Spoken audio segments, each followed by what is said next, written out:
warahmatullahi wabarakatuh. Kami dari kelompok 5 akan memaparkan materi mengenai konsep database. Sebelumnya, yang kami hormati Ibu Nafi Inayati Zahra, SEMSI JTT, dan teman-teman semuanya.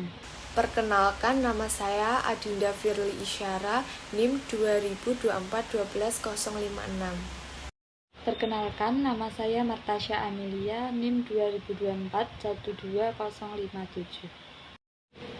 Basis data atau database pada saat ini sangat berdampak besar pada perkembangan ekonomi dan masyarakat. Sistem basis data berkaitan penting dalam pengembangan bidang rekayasa perangkat lunak, dan database menjadi kerangka kerja yang mendasari sistem informasi dan secara mendasar merubah cara banyak organisasi beroperasi. Selanjutnya adalah konsep dasar basis data atau database. Basis dapat diartikan sebagai markas atau gudang atau tempat berkumpul. Sedangkan data adalah representasi fakta dunia nyata yang mewakili suatu objek seperti manusia, barang, hewan, peristiwa, konsep, keadaan, dan sebagainya, yang diwujudkan dalam bentuk angka, huruf, simbol, teks, gambar, bunyi, dan kombinasinya. Basis data atau database adalah himpunan kelompok data atau kumpulan data yang saling berhubungan secara logis dan deskripsinya, yang disimpan secara bersama sedemikian rupa dan dirancang untuk memenuhi kebutuhan informasi organisasi. Selanjutnya, prinsip dan tujuan database. Prinsip database yang paling utama adalah pengaturan data atau arsip.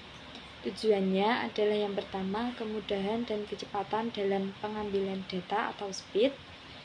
Yang kedua, efisiensi ruang atau space. Yang ketiga, mengurangi atau menghilangkan keakuratan atau accuracy. Selanjutnya, sistem basis data merupakan sistem yang terdiri atas kumpulan tabel data yang saling berhubungan dan sekumpulan program memungkinkan atau DBMS, yang untuk beberapa pemakai atau program lain mengakses dan memanipulasi tabel-tabel data tersebut. Selanjutnya, keunggulan sistem database. Yang pertama, integrasi data atau data integration. Yang kedua, pembagian data atau data sharing. Yang ketiga, meminimalkan kelebihan dan inkonsistensi data atau minimal data redundancy and data inconsistencies. Yang keempat, independensi data atau data independence. Yang terakhir, analisis lintas fungsional atau cross-functional analysis. Materi selanjutnya yaitu skema adalah deskripsi elemen-elemen data dalam database, hubungan di antara mereka, dan model logika yang digunakan untuk mengelola data. Terdapat 3 level dari skema, yaitu skema level konseptual, skema level eksternal, dan skema level internal. Skema level konseptual, tampilan organisasi yang luas, menampilkan keseluruhan database, mendaftar semua elemen data dan hubungan. Skema level eksternal adalah tampilan pengguna individu terhadap bagian-bagian dalam database, masing-masing mengacu pada seluruh subskema. Skema level internal adalah tampilan level rendah database, menjelaskan bagaimana data disimpan dan diakses. Lalu Database Management System atau DBMS. DBMS adalah perangkat lunak yang memungkinkan pemakai untuk mendefinisikan, mengelola, mengontrol satu akses ke basis data. DBMS yang mengelola basis data relasional disebut dengan relational DBMS.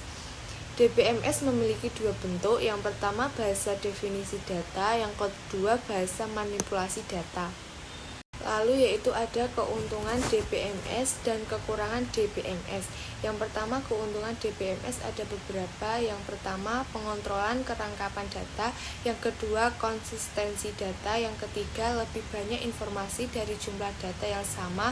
Yang keempat, sharing data. Yang kelima, peningkatan integrasi data.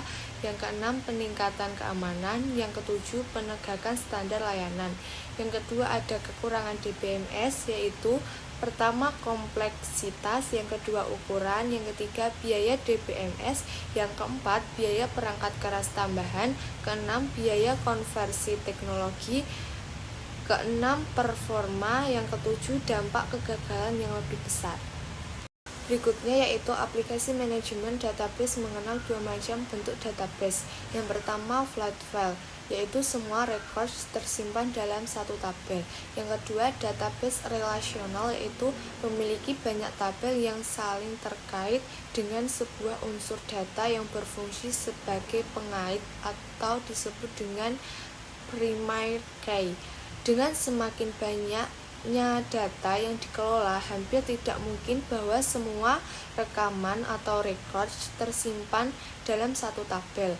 Manfaat database relasional adalah membuat sistem pengelolaan data menjadi lebih efisien dan tabel data dapat dipilahkan dengan kategori yang berbeda. Fungsi primary key sangat penting dalam menemukan relasi dan logika kaitan antar tabel. Terima kasih, demikian presentasi dari kelompok kami. Kurang lebihnya mohon maaf. Bila ada pertanyaan maupun sanggahan bisa dituliskan di kolom komentar. Assalamualaikum warahmatullahi wabarakatuh.